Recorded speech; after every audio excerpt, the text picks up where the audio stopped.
Brackets? We're talking brackets? Not a game, but brackets? Get that stuff out of here! It's Southwest Bias!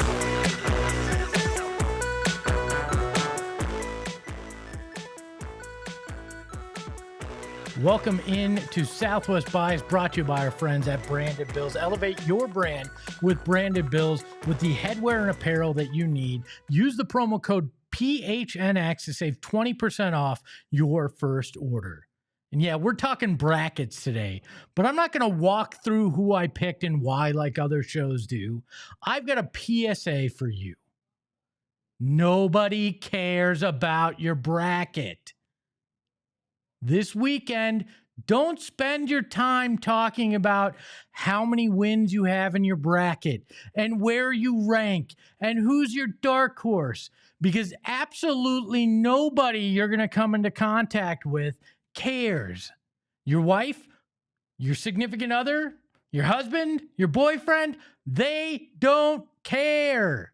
Your friends, that guy you ran into the grocery store, they don't care. And guess what? Twitter and Instagram and TikTok doesn't care.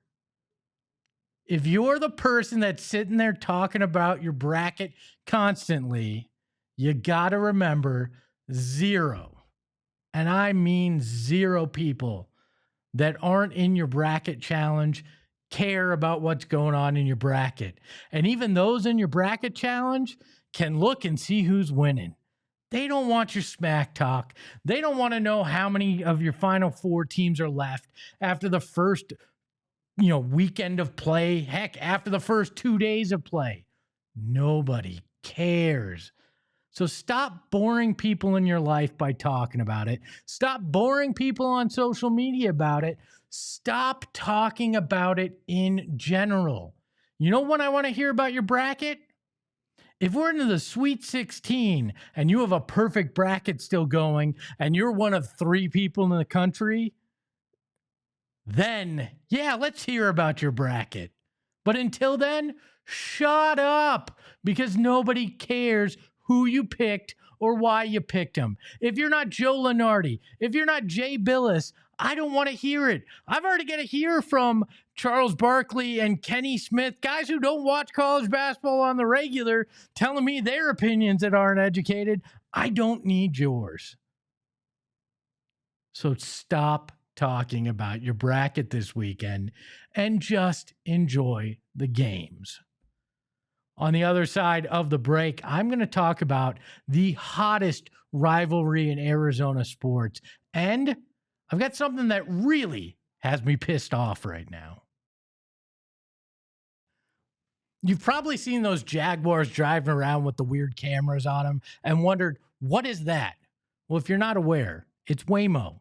If you've always wanted to ride in a Jaguar, or you're just looking for an extremely convenient way to get where you're going, Waymo is what you need to do. It's an autonomous vehicle that can drive you from point A to point B. You're not sharing it with anybody. You don't want to. You get to listen to your own music. It is a fantastic ride. And they've been doing it since 2015. They have over 150,000 miles of real-world driving experience a week between San Francisco, LA, and Phoenix. It is where you want to be. They've had over 40 million miles of driving experience since 2015. Download the Waymo One app today and start driving now, because it's unbelievable. If you look at me, you know I love food, and pizza is one of my favorite things to eat. And my favorite pizza in the Valley is Spinato's. You got to head over there. They're the official pizza of the Phoenix Suns and PHNX. I love it because they got options for everybody. My wife and daughter are gluten-free.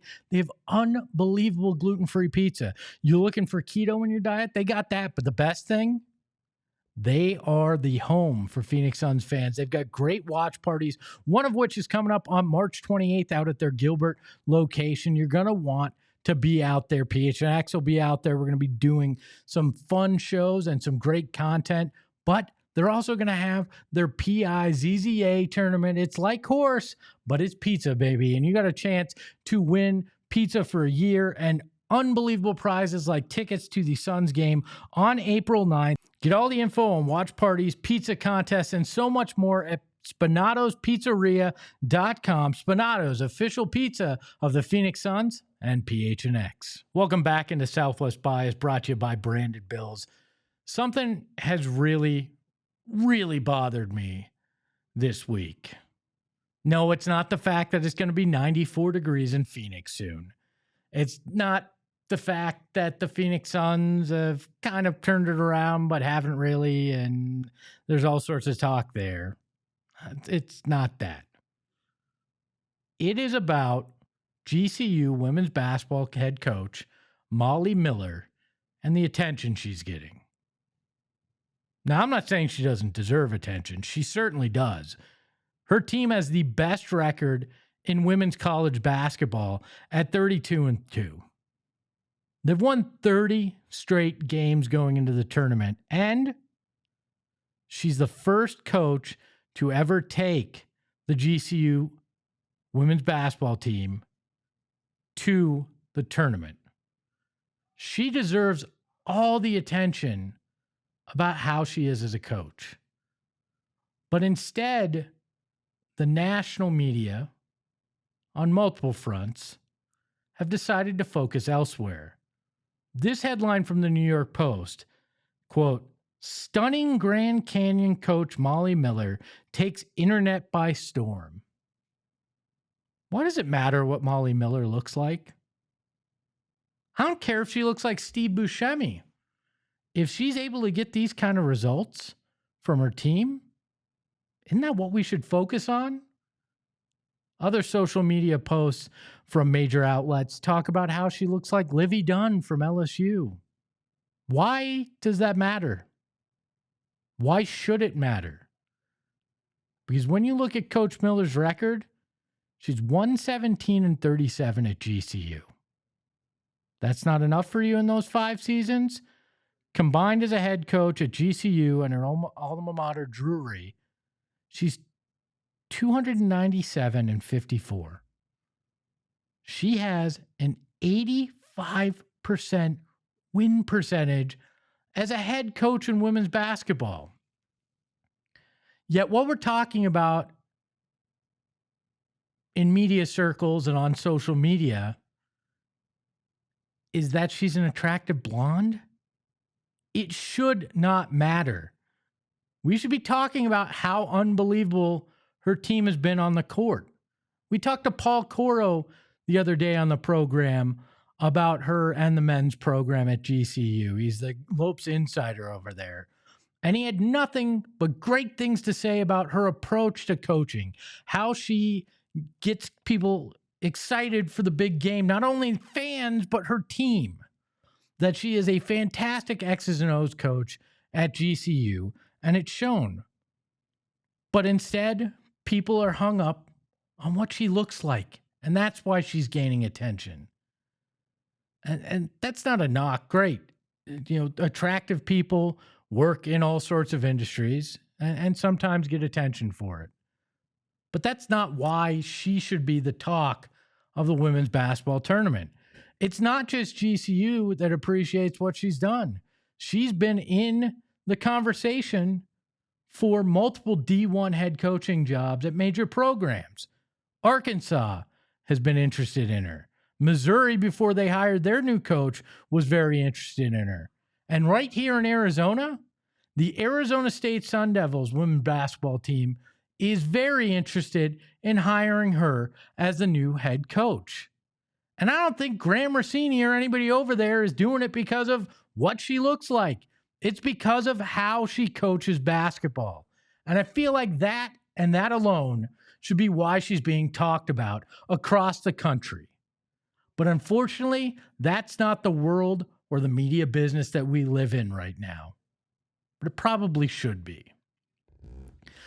I told you I was going to talk about my favorite new rivalry in Arizona sports. And it's a little unorthodox, all right? I don't usually like to bring up other media members in town on the program unless we're having them on as guests. And in no way is this a slight on my friend Dan Bickley. In fact, I've talked to him about his takes when it comes to his new BFF on the internet, his new rival, if you will, Kevin Durant. Now, why did this start? Because Dan Bickley, as we all know, Bick has big opinions. And that's part of what he's in this business for, and part of why he's good at what he does. And earlier this week, he came out with one of his Bickley blasts where he talked about, quote, Kevin Durant is a great basketball player with a very thick resume and a very thin skin, end quote. Now, whether you agree with Dan's opinion or not, that's your prerogative. But I fully understand where he's coming from. And I think it's a question worth asking. But what I find so entertaining about it is, after that, he gets Kevin Durant on Twitter that responds to him. And not the only time that that's happened over the last few weeks where Katie has responded to a Bick comment. Katie says, quote, you stupid KD stands on the internet forced him to do this. You really got to him this time. A full video breakdown. The area underneath Bickley's skin is occupied by you scumbags, and now I have to deal with it. Shame on you. Have a great rest of your day. That's obviously Katie's being sarcastic, but the commentary obviously got to him enough to respond. And guess what? Katie's prerogative to respond to whoever he wants. He's allowed to do that. Just because he's an athlete doesn't mean he shouldn't respond to what's going on and what's being said by him. I don't care what rules you set for it. I don't care what rules other people think should happen. This is a new world we live in, and players have a platform and a voice to respond where they didn't used to. And I'm cool with KD going at it. I just find this to be one of the most entertaining rivalries that I did not expect. I did not have this on my bingo card for this year. But to the fans that are saying, oh, Dan Bickley might run Kevin Durant out of town, or X, Y, and Z might run Kevin Durant out of town, that's freaking ridiculous. If Kevin Durant leaves Phoenix because of this, you make your own, your own decisions as to what that is. I think it would be a little weak, but I don't think that's why Kevin Durant would leave. In fact, everything we've heard is Kevin Durant doesn't want to leave, and that the Phoenix Suns might be the ones that are looking at it. And you know why? It's called basketball reasons. Because since Kevin Durant arrived here, the NBA was talking about super team. The Suns themselves were talking about Larry O'Brien trophies and championship banners. And instead, we've got disappointment that has gotten worse every year. And is that all on Kevin Durant? No, of course not. There's blame to go around like we've talked about on this program. But Kevin Durant isn't leaving because Dan Bickley said something, or because any of you have said anything. Media, fans, otherwise. If Kevin Durant leaves, it's because of basketball reasons. For the Suns, and maybe for him, because maybe he doesn't see this as a greener pasture, and there's opportunities. And you don't hold that against him. I don't hold it against anybody. And I don't hold it against the Suns for considering trying to figure out what they can do to better their franchise. But you know what I'm going to do? I'm going to damn well enjoy Dan Bickley and Kevin Durant going back and forth on Twitter. I'm going to enjoy Kevin Durant and fill-in-the-blank media member or fill-in-the-blank fan going back and forth on social media because it's funny. And guess what? As a disgraced former Sun once said, the internet isn't real. So enjoy it and have fun with it. On this program, I've been pretty down on the Phoenix Suns lately. And rightfully so, like I just talked about. They haven't been great over the last 3 years. They've been good at times. This year in particular, it's been bad. And we can admit that. We can openly admit it because we're friends here, right? They've seemed at times to treat playing with passion and winning like I treat salads. I want nothing to do with it, and that's fine. But lately, it feels like they may have turned a corner over the last few days. And I've enjoyed watching that. Because deep down, No Suns fan wants to see this team be bad. No Suns fan wants them to legitimately miss the plan. No Suns fan wants to go through their daily life and their 9 to 5 and whatever's going on in their personal life and take 2 hours, 3 hours after all that going on to relax and watch a team that's no good, or to spend their hard-earned money and watch a team that's no good. We all want the Phoenix Suns to win. So I'm ready to get hurt again. I want to buy into this. I want to see them go on some magical run through this gauntlet of beasts of the East and best of the West that they got to face over the next week and a half as the season winds down. And I want to see them run off wins. I want to see them get into the play-in tournament, win 2 games, and then shock somebody in the first round. I want that. And I'm willing to put my, my fandom back out there and get hurt again.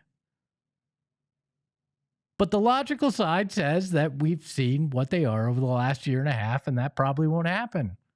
But that doesn't mean, as a fan, I'm not going to sit here and look at what's happened in the last few games and not feel a twinge of hope, not feel a bit of excitement over what could be. Because this Suns roster is still extremely talented, and sometimes you just get hot at the right time. That's another edition of Southwest Bias. Thanks to me for producing this episode, and thanks to me for hosting this episode. You can find more from the show at PHNX_sports on both Twitter and Instagram and TikTok. You can find more from me at Espo. Until next time, ahoy hoy.